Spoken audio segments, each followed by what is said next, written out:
Assalamualaikum warahmatullahi wabarakatuh. Perkenalkan, nama saya Nurmayana, jurusan Ilmu Kelautan, Fakultas Pertanian, Universitas Maliku Saleh.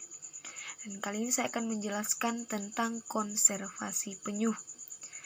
Nah, negara Indonesia yang juga merupakan negara bahari memiliki laut yang mengandung kekayaan flora dan fauna yang beragam. Salah satu fauna laut yang terdapat di Indonesia adalah penyu. Penyu adalah kura-kura laut. Penyu ditemukan di semua samudra di dunia.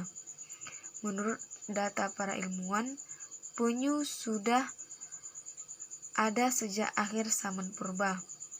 Menurut data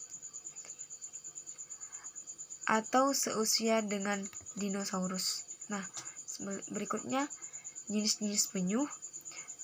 Jenis-jenis penyu sebagai berikut. Yang pertama, penyu hijau. Kenapa bisa dikatakan penyu hijau? Karena dia berwarna hijau di seluruh permukaan tubuhnya. Penyu hijau memiliki berat sekitar 400 kg. Dan yang berikutnya, penyu sisik. Kenapa bisa dikatakan penyu sisik? Karena seluruh permukaan tubuhnya terselimuti oleh sisik, dan sisiknya tumpung tindih. Dan yang berikutnya, penyu lekang. Kenapa dikatakan penyu lekang? Karena dia mirip dengan penyu hijau, akan tetapi penyu kepalanya lebih komparatif, lebih besar, dan bentuk kerapasnya lebih langsing. Dan yang berikutnya, penyu belimbing. Kenapa bisa dikatakan penyu belimbing? Karena dia mirip dengan seperti buah belimbing. Yang berikutnya, penyu pipih. Penyu ini dikatakan penyu pipih karena penyu ini berbentuk pipih. Penyu ini ditemukan di Australia, meskipun sering ditemukan di Laut Indonesia, meskipun tidak bertelur di sini. Hal ini disebabkan karena geografis kedua negara tersebut. Dan berikutnya, penyu lempayan. Nah, berikutnya bagaimana cara perkembangbiakan penyu. Nah, penyu berkembang biak secara kawin dan menghasilkan telur. Penyu membutuhkan kurang lebih 15 sampai 50 tahun untuk dapat melakukan perkawinan. Penyu laut adalah hewan yang menghabiskan hampir seluruh hidupnya di bawah permukaan laut. Induk betina dari hewan ini hanya sesekali ke daratan untuk meletakkan telur-telurnya di darat pada substrat berpasir yang jauh dari permukaan penduduk. Nah, penyebab kepunahan penyu. Menurut IUCN telah menyatakan penyu laut masuk dalam daftar merah spesies yang terancam sebagai spesies yang daur hidupnya secara alamiah sudah rentan. Kelangsungan populasi penyu.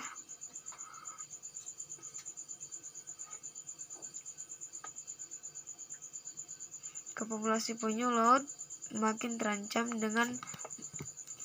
dengan meningkatnya aktivitas manusia. Aktivitas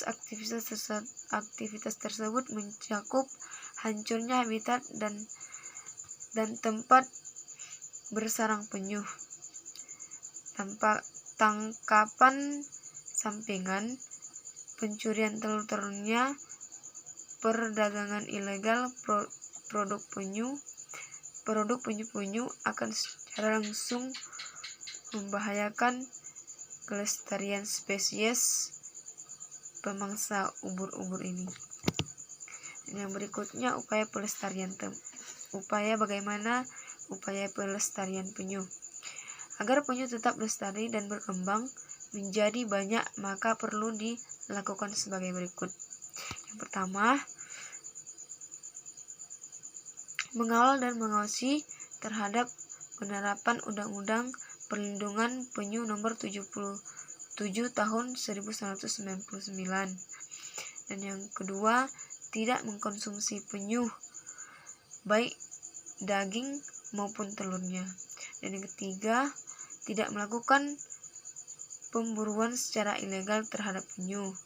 Dan yang keempat, tidak membuang sampah atau plastik di laut.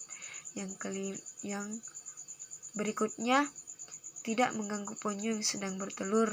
Yang berikutnya, konservasi penyu. Nah, bagaimana kita melakukan konservasi penyu? Melakukan konservasi penyu dengan penangkapan secara ex situ maupun in situ. Nah, patroli pantai penyu, perlindungan sarang, monitoring jumlah spesies, perlindungan terhadap sarang penyu. Melakukan kampanye pelestarian penyu. Selain itu, sebagai salah satu bentuk perhatian kita terhadap konservasi penyu adalah dengan mendonasikan dana untuk mendukung kegiatan konservasi. Nah, donasi ini dapat disalurkan kepada LSM atau NGO yang secara aktif melakukan konservasi penyu. Nah, bagaimana kesimpulannya? Penyu merupakan salah satu jenis hewan purbakala yang masih tersisa. Ada 6 spesies penyu ditemukan di Laut Indonesia dari jumlah 7 spesies yang ada di dunia. Penyu mempunyai siklus hidup yang sangat lama, yakni 15-50 tahun untuk bisa memproduksi. Nah, yang berikutnya, kerentanan hidup spesies ini pun relatif sedikit, yakni 5%, dan 60-150 butir jumlah telur yang dikeluarkan oleh induknya. Secara ekonomi, penyu mempunyai nilai tinggi sehingga telur, organ tubuh, dan dagingnya sering diburu secara ilegal dan berlebihan. Faktor-faktor inilah yang menyebabkan penyu masuk dalam red list of threatened species atau daftar merah spesies yang terancam oleh IUCN. Salah satu upaya untuk melestarikan keberadaan penyu agar tidak punah adalah dengan konservasi secara aktif. Dengan konservasi ini, kita dapat mengontrol dan menjaga ekosistem laut sebagai daya dukung hidup manusia, karena keseimbangan ekosistem akan berdampak pada kelangsungan hidup biosfer dan salah satu di antara adalah manusia. Hanya itu yang dapat saya jelaskan. Lebih dan kurang saya mohon maaf. Assalamualaikum warahmatullahi wabarakatuh.